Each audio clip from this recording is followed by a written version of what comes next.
or paedophiles. It brushes aside official doubts and another attack on an innocent man. 2 children die as they're struck by a crowded passenger train. And the American media scramble for shots of the celebrity wedding.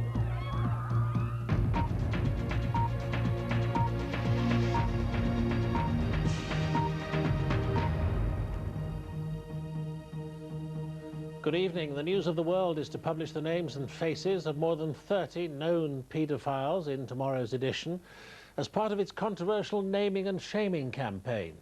The paper's supported by the parents of the murdered 8-year-old Sarah Payne, who today signed its petition calling for a change in the law so that all paedophiles are identified. The Home Office has warned that the newspaper's action could lead to vigilante violence, and the police say it could drive sex offenders into hiding, making it easier for them to re-offend. The News of the World campaign to name and shame continues this weekend. The morning's edition will include 33 names and faces of registered sex offenders, after last weekend's naming of 49. And the paper says there will be more to follow, despite mounting criticism. This is not a vigilante's charter. Our objective is to enlighten. We believe that people should know if there is a dangerous serial sex offender living close by. It's as simple as that. But it's not turning out to be so simple. This house in Plymouth was last night mistaken for the home of a paedophile. 60 local residents arrived here waving banners, shouting abuse and throwing paint. The family inside, including young children, had to be moved out for their own safety.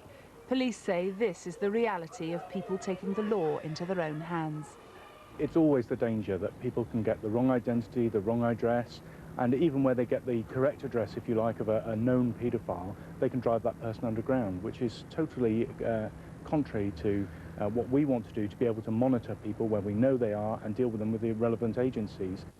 Today, Sarah and Michael Payne put their names to a petition calling for the legal identification of sex offenders, but said it was a campaign about using that knowledge to protect children rather than attack individuals.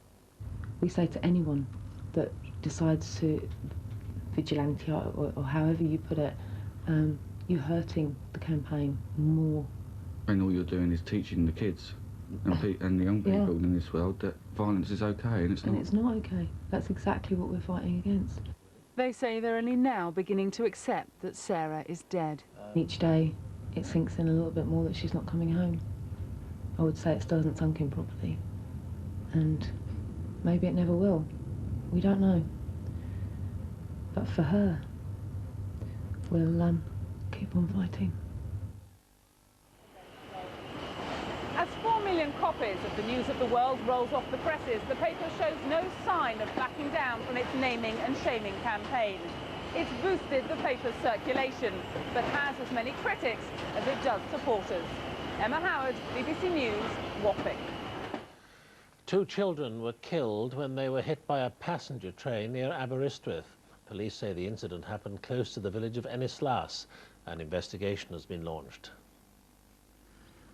The picturesque Dyfi estuary near Ynys-Las is a popular spot for walkers, but for one local family, a summer stroll ended in tragedy.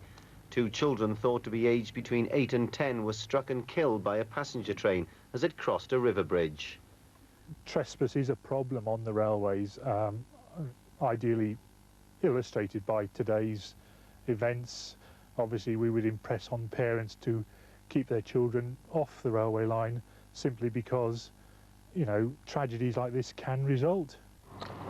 Emergency services were called to the scene shortly after 2 o'clock, and the main line between Aberystwyth and Shrewsbury was closed for 4 hours before trains restarted. The driver was shocked but unhurt. Local people claim the railway track's been a traditional playground for children. Very popular. I've, as a child myself, played down there. And all the local children finish up there, you know, they all play there. Police say there were adults with the children at the time of the accident.